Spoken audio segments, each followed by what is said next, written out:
Well, hello and welcome to another edition of Health Solutions with Shawn and Janet Needham. We're a team meeting to discuss everything healthcare.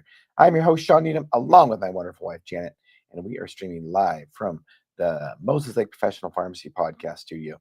And we are super excited to have Amy Alkon on our show today discussing her book, Going Menopostal. What a great name. In the meantime, I would like to make a big announcement. Go ahead and stream the other banner. Go to banners, Zoe, and stream the one right there. No, it's not there. Yeah, stream this one right here, down at the bottom. Yep. So I am releasing a new book. The book is going to be called Lies I Learned in Pharmacy School and How to Escape the Grasp of Big Pharma. So for 30 plus years now, I've been out of pharmacy school.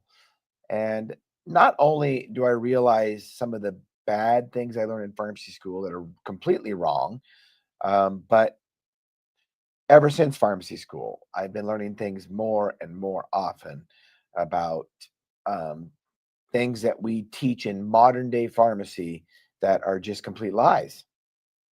So my last book I wrote in 2018. It was released in December of 2019. And it was called Sickened, How the Government Ruined Healthcare and How to Fix It. And I figured it's about time for an update. A lot has changed in the last 5 or 6 years in healthcare. So I want to continue to make sure that people are well informed. And our goal is to educate and empower individuals to take charge of their own health. So if you would like updates to my book called Lies I Learned in Pharmacy School, text LIES to 833-495-3426, and you can opt in for those updates. Janet is going to be writing a couple chapters in the book. She's going to be writing the first chapter and then a chapter on osteoporosis, because that is a big passion of hers. And if you want to go ahead and talk a little bit about that now, what are some lies that we learned in pharmacy school or that we're still taught today about osteoporosis, Janet? Well, one of the biggest problems with osteoporosis is that it's not a drug deficiency, it's a hormone deficiency. So that's something we'll address in the book as well. Exactly. So let's go ahead and change the banner back. And go ahead and let Amy in. Amy, welcome to our show. Hi, thank you. Science I'm good on, but my computer and sound decided to have problems. So sorry to be a little late getting here. No, you're doing great. It was perfect. Thanks. And you can hear okay with my mic and everything? You sound great. You look great. Oh, well, thank you. We introduced you just shortly. We love the name of your book, Going Menopostal. We are two pharmacists that deal mostly with hormones all day long. We absolutely love it. So tell us about your book, Amy. Well, so my book, Going Menopostal, I wrote this because I got a hot flash and I wanted to go to my doctor and say, hi, I'm miserable. I mean, it wasn't just one hot flash. I had hot flashes, insomnia, night sweats, the whole gamut. And, but I know not to do that, just to go to my doctor and say, I'm uncomfortable, I'm miserable, what should I do? Because I have been informally coached by an epidemiologist and biostatistician named Sandra Greenland in how to read research and also in what's called iatrogenesis. And this is medical care intended to help that harms. And it turns out our doctors really aren't that well provided with scientific information themselves and through the medical organizations they're part of to give us the evidence-based care we should be getting. So I read and I read and I read, and I am shocked because there is a huge gap between what legitimate, good, rigorous science says and the medical practice standards, the practice, the care women are being given, or the neglect often. And so that's part of why I wrote this book, but it started with me getting the evidence-based treatment for myself in perimenopause to alleviate my symptoms, which was oral micronized progesterone. Now, my provider, Kaiser Permanente, did not have this on their formulary and did not cover it. It is the same as the progesterone in your body, the second menstrual cycle hormone with estrogen. It comes up in the second half of the period. And if you're deficient in it in perimenopause, you can have some horrible, horrible symptoms. And so doctors at Kaiser were allowed to prescribe you medroxyprogesterone acetate and not FDA approved progesterone. So, as pharmacists, the progesterone, FDA approved progesterone, is the same as the progesterone in my body, but it just comes in a little cute, the mine 100 milligram capsules. I take 3, which is the amount in France that they realize that you need to take to protect your breasts and endometrium from cancer and have your symptoms alleviated. We don't have that here, but I fought 3 battles with Kaiser to get the drug, to get it covered, and to get the 300 milligrams that I needed. We can get into why that is later. And then I said, well, I've shown you the science. Will you please put this on your formulary for all patients? And I think there might have even been a little laugh at that. Yeah. And so no. And that's why I wrote this book, because I couldn't just get this for myself, the evidence-based care for myself, and then leave other women to be harmed. Yeah, it's something. We hear these stories all the time, Amy. Unfortunately, it's all too common. That's one of the reasons we do a podcast, because we want to educate people that, for one, they should not let an insurance company dictate their health. That's the most important thing, is don't let an insurance company dictate their health. And health insurance companies don't care about your health. They really honestly don't. All they care about is profits.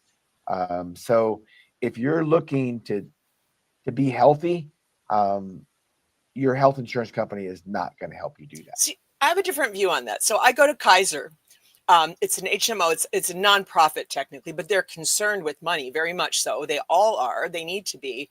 But my doctor is not getting a Ferrari for treating me. And the problem is that medical schools graduate statistically and scientifically illiterate doctors. So doctors are not trained in how to read research and how to critically evaluate it. And because of that, they don't know how to read science. They can't read science, and frankly, don't have time at Kaiser, where you're supposed to see a patient every 20 minutes. And I got off, I was a little bit winded at the start.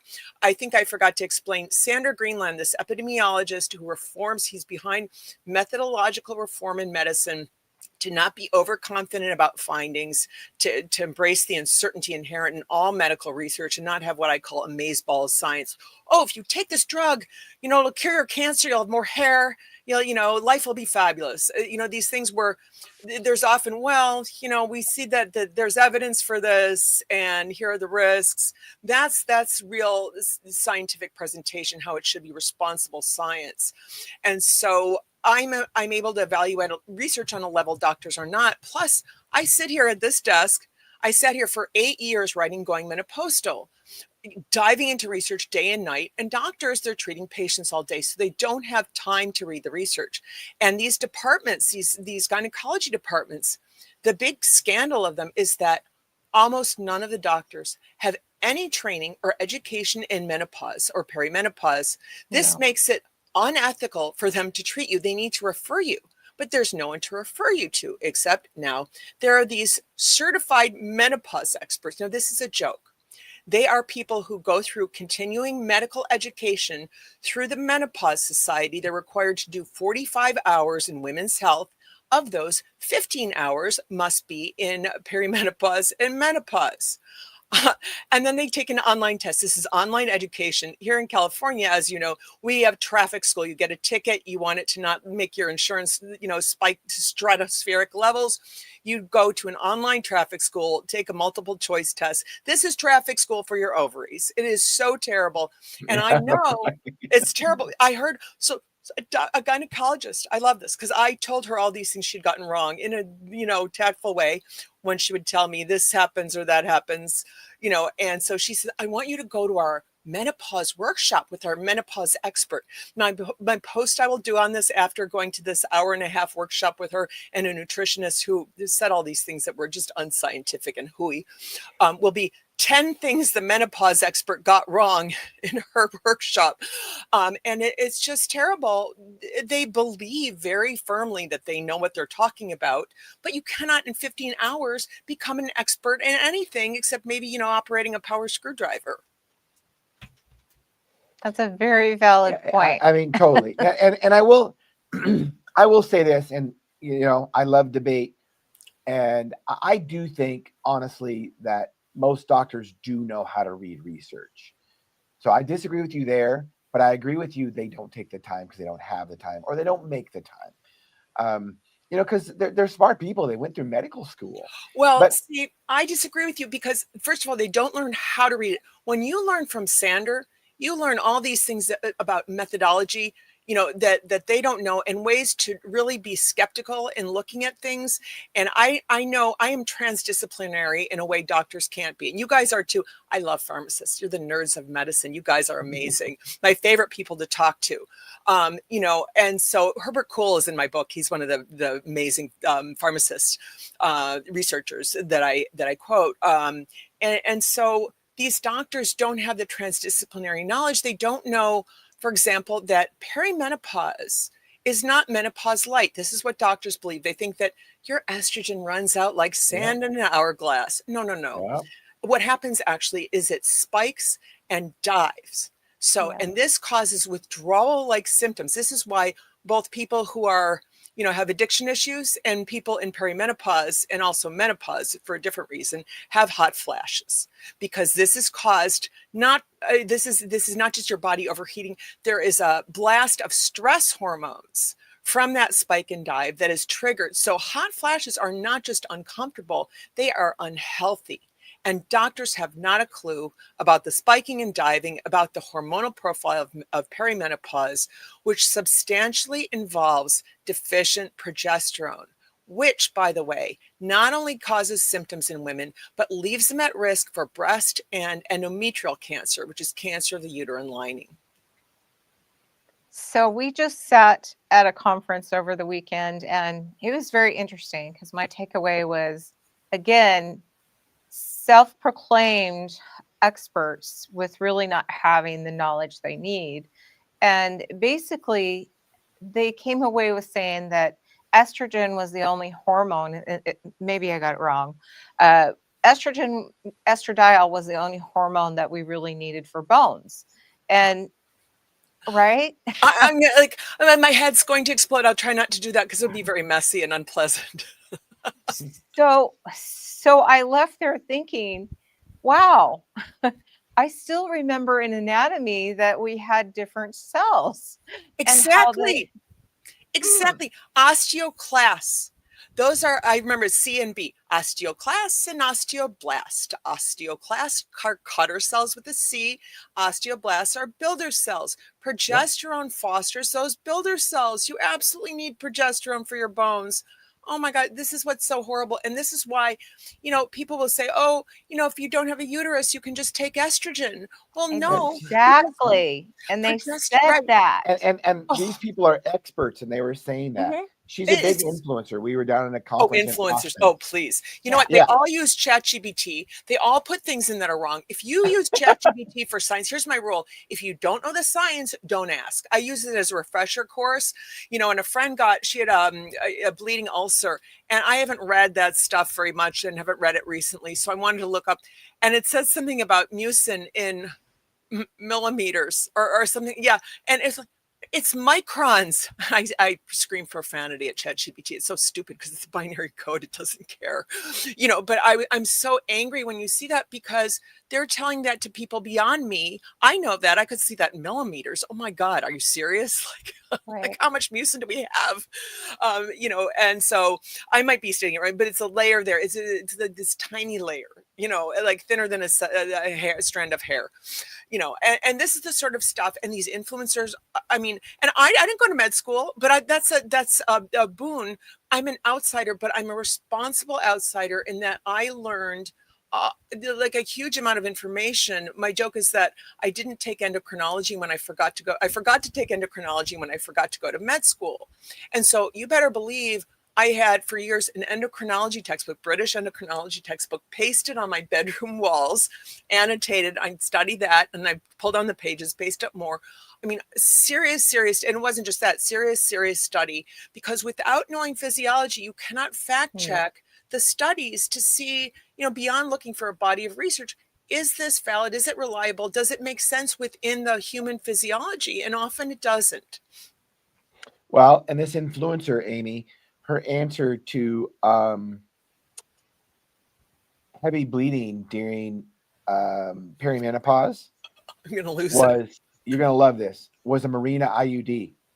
Oh my God, really? Oh, we all want, can I get a goatee, the Mirena mustache? This is so terrible. No, no, no. And in fact, the only IUD I would ever have is the copper 7 that I had. I That's agree. what we say. Yep. See, I knew it. You guys are awesome. I looked Well, you guys and up and here's- was so impressed. On that note too, just so we can get the information out there, and I'm glad that we're calling these influencers out. I really should name them by name, but I'm just not going to right now. Was this the San Diego conference that someone told me about after the fact? No, this Okay. is we were in Austin? It's so terrible. These And, people, how dare they? It's These terrible. OBGYNs, they're taught by these drug companies that are selling Mirena IUD. I don't even know what drug company it is. They're taught that the drug doesn't. Is it? Somehow came to my mind. I could be wrong. It's just I'm not sure. They're taught that it doesn't go systemic. It just stays right there on the uterine tissue, and it doesn't go systemic. Now, how do you get a mustache then? How do you get the mustache? Did it send it through like Star Trek, like the beam me up, like it beams you a mustache? I mean, seriously. I mean, how can it not go systemic if it changes your cycles? It's all of this, the ignorance. And see, you guys and you can spot this. And I actually am suffering a fluoroquinolone injury to my tendons from a doctor, who prescribed this ocularly to such an extent that I had systemic effect. This is this eye drop. I won't go too far into this, but I looked at this. Now, I am not going to know the class effect of every drug. What I knew was that they gave me afloxacin, which has back preservatives, which destroy the corneal epithelium in a matter of days. They erode it, not destroy it. And so my doctor didn't know this. So I looked for one in the same class, generic, it's Kaiser, they have to, cost whatever, moxifloxacin. Well, guess what? All of these drugs, they come with the individual warning in them, like, okay, anaphylaxis, I don't think I'm likely to have that. But the class effect of these drugs, if you prescribe them to a patient over 60, I'm 61, and taking corticosteroids, which she prescribed me, prednisolone acetate, she said it didn't have systemic effects. I love that one. I mean, could there be a more documented systemic effect? This is an ocular surgeon, elite cornea surgeon. So I have her giving moxifloxacin because the class effect is not known to me. FDA black box warning, I'm sure you're very familiar with it. You probably haven't memorized that if you take these drugs in this combination, now this is for injected and the oral, but I had so much of it. She prescribed it 4 times a day, probably over 5 weeks I took it, and I didn't know it was harmful. I thought cooties in my eye, squirt, squirt, squirt. I wasn't told like one little drop and occlude your eye, which keeps it from being as systemic. None of this. So I woke up Saturday morning with trigger finger. I don't have this. And my whole body, I'm at risk, and Kaiser's not providing the MRI needed to diagnose me to see, will I have from routine movement in my house, will my Achilles tendon rupture? Kind of serious. So this is the stuff we're dealing with. It's not just in hormones, it's across medicine. I love you guys because you're so great at this stuff. And you're calling it out for people. You're heroes. You're calling it out for people who wouldn't know this otherwise. Well, I wanted to, right before you logged in, I was talking about my most recent development is I'm writing a new book, and it's called Lies I Learned in Pharmacy School and How to Escape the Grasp of Big Pharma.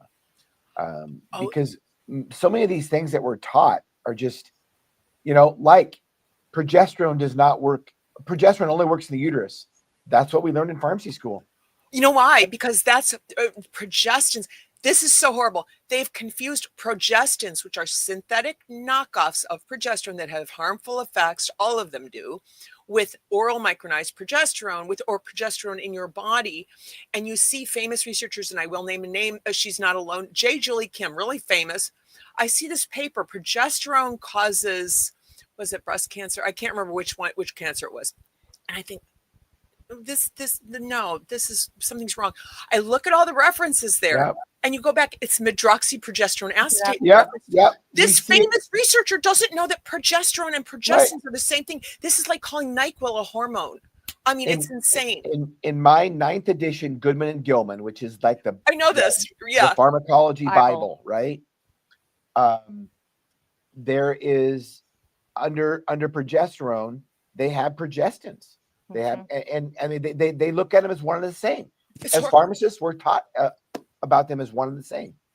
Well, It's and so the other thing that we caught on too with this conference is let's use oral birth control for women that are having hot flashes or oh my God, this perimenopause. is horrible. I know, right? Horrible. But this is common. I have friends that are doing this. I have, I could keep going on.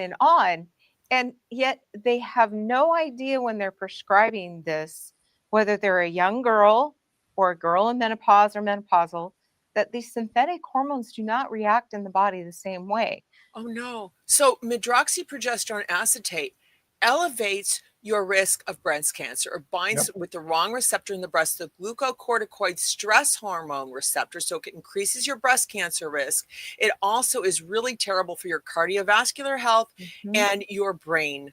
And I mean, there's wonderful research, Roberta Diaz-Brinton on the brain. And I mean, you see this and it's heartbreaking. And they don't know the difference. And also the FDA, those package inserts, it's amazing. So a woman gets her progesterone healthy, same as the progesterone in her body goes up 10 times the amount in a period in pregnancy. So it's not killing pregnant women. It's helping them. And so that warning is for all the harms of medroxyprogesterone acetate. So a woman gets a healthy, helpful drug that will protect her endometrium and her breast from cancer. And I can explain why. And it instead says all of these horrible things that make you not only want to not take the drug, but it makes you want to like burn it in a dumpster because it's so horrible. It's just bad. It's bad information. And I will tell people, whether, I'm teaching a pharmacy student or whether I'm talking to a doctor or a lay person, if you know that medroxyprogesterone acetate and progesterone are not similar, you will know more than most OB gynecologists and more than most pharmacists do about hormones. Exactly. And here's how I break it down. I make it simple. What does progesterone mean? Gestation. Yeah. It's a hormone of pregnancy. What do we use Depo-Provera for? Medroxyprogesterone acetate. Birth control. That's how different they are. Usually when I tell an OBGYN that, their eyes light up and they're like, wow, bingo. That's how different they are. But yet we are taught they're the same. Yeah, it's really, really terrible. And so patients don't know this.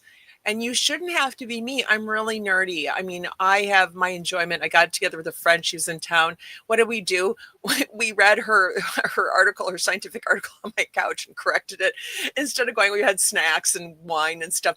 But if you live like this, you're more equipped than anybody really, or than most people, to notice when there are flaws in your care and to be able to look them up. But look, even I didn't know the black box class effect for these antibiotics. I may have irreversible harm. I bounce. I'm 61. My book, I talk about the ways to have the most powerful and efficient ways to eat and exercise, based not on crappy nutrition research where they say, did you have a donut? And everyone's like, no, it was broccoli. I insist. Crap. And this is reverse engineering from the cell and looking what we need to have the tissue effects we want. So one of them is slow speed weight training to muscle failure, which means you do like 10 reps really slowly, 5 seconds up, 5 seconds down bilaterally so you don't get injured. That means both sides. You're like this.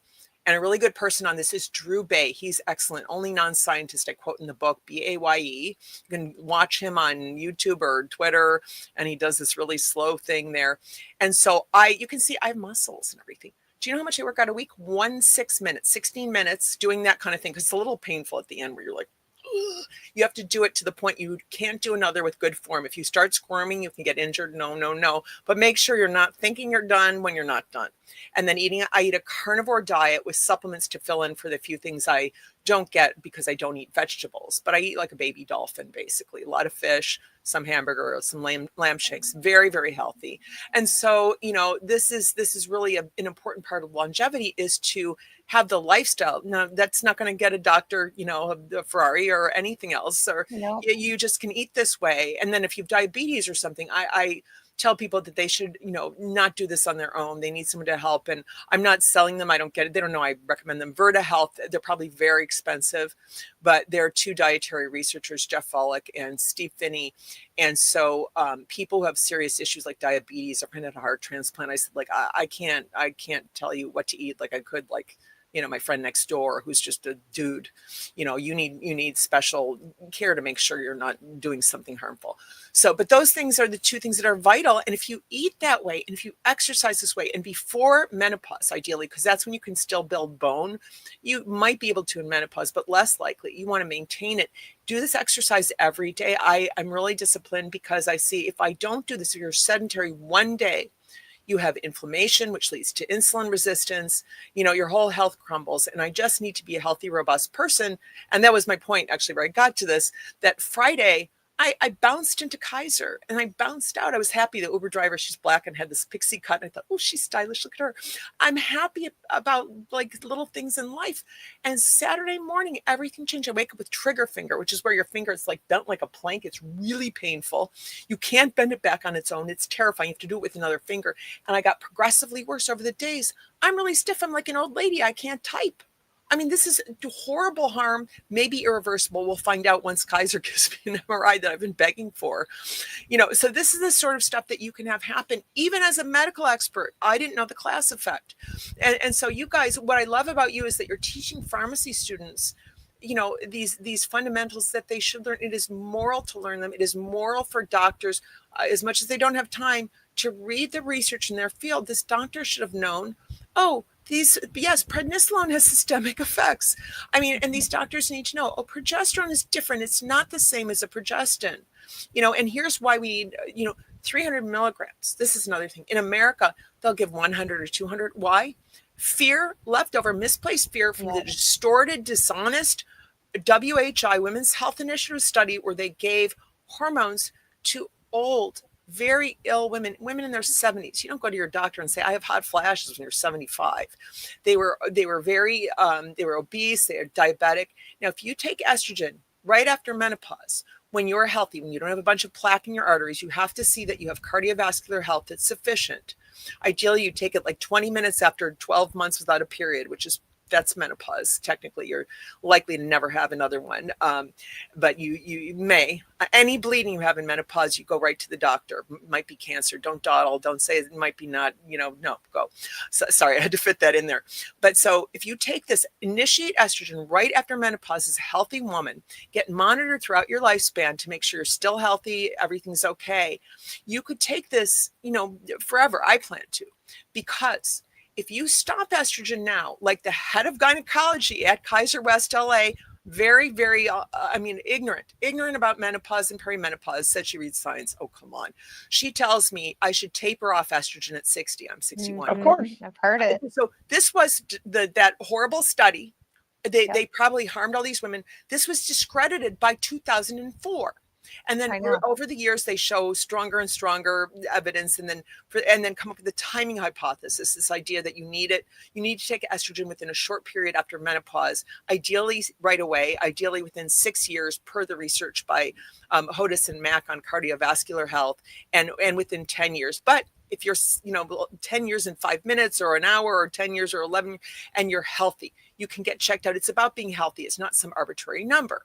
So the reason you want to do that is if you stop taking estrogen now, your bones reverse a little in terms of their health and quality. And then when you get to be 79 or 75, when you're likely to break bones, you don't have this strong protection. Estrogen gives you the strongest protection for your bones with progesterone, and you don't have that. And that's just, horrible that this doctor would advise. She was advising me to, engage in harm of myself by following her advice. And so, of course, I didn't. But this is the head of gynecology at Big Kaiser, and she's in charge of the formulary for menopause and perimenopause.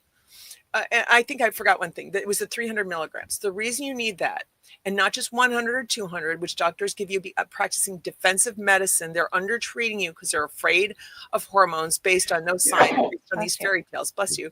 And excuse me. You don't know, and you guys know this, you don't know how you metabolize hormones. And so You need to have sufficient progesterone in your body, and it's not harmful. If you have liver ascites or really low blood pressure, there might be some issues for you to take. You have to work with your doctor and see if you can. But for most women, taking 300 milligrams, it will alleviate sleep issues and will protect them, because progesterone does something very important in the breast. It causes cells to specialize. Generic cells that could be like delinquents do anything. It makes them differentiate into breast cells. So they've got a job to do. They're busy. They can't be delinquent and redoubling into cancer. And then in the uterine lining, the endometrium, they stop the hyperplasia, the cell overgrowth, by proliferative estrogen, so you don't get endometrial cancer. And so these doctors who are afraid, their fear is harming patients. Their fear is based in ignorance. And that's why, seriously, I can't say it enough. I love you guys. What your mission, and being pharmacist, it's so important, because you get it about the drugs better than anyone. You know what C minimum is? Oh my God, to tell doctors that, because I don't get the steroid hormones I take. My body just tosses out more than half. And so I have to tell them the C minimum for the Climera patch is 71. When I test at 17 and you tested my estradiol wrong with a non-fine measure, and I have to tell you it needs like liquid chromatography, tandem mass spectrometry. What if you don't know that? Like, what, you're not getting the test right for your doctor? This is what's so terrible. I test out at 17. That's not my trough level, which you guys know, that's like the lowest. This is like midweek. And she says, oh, good, it's not over 100. Okay, do you realize that me having lower than menopausal women not taking estrogen, from taking a 0.1 milligram patch, which is a pretty substantial dose, that's a problem? Like, I'm not getting estradiol in my system? So... You guys are perfect to rant to, because you get it. So Zoe, go ahead and stream her book. So tell us, this is your... Oh, no, that's not me at all. That's not my book. That's not my book. No. Oh my God. Let me grab one. Oh no, that's someone else's. Oh, I did my cover. Yeah, let me see. Where's the copy here? No, please put up my book. I'm Amy Alkon. You can find it just to go. What's your link? What's your website? Oh my God. Here, I'm going to hold this up. Here, this is, hopefully you can see it. I'm not blurred. Oh, there we go. Yeah. Oh my God. Yeah. So I sent a photo of this. Yeah. So if you could post that with the show. Yeah. So Going Menopostal. I don't know if is it backwards? No, it's perfect. It's showing it perfect. Oh, good. You can see it. So what you and your doctor need to know about the real signs of menopause and perimenopause, you can get it on Amazon, Barnes & Noble, independent bookstores. There's an excellent audiobook. I cast her myself, Carrington McDuffie, singer. She's so excellent. She's a brilliant reader, really great voice. So if you're not a reader, get that, and so I recommend that people get the paperback, because I really worked hard on designing the interior and stuff, and made it really readable and everything. And so this is, I'll give you my my website. I don't have much there. It's amyalkon.net.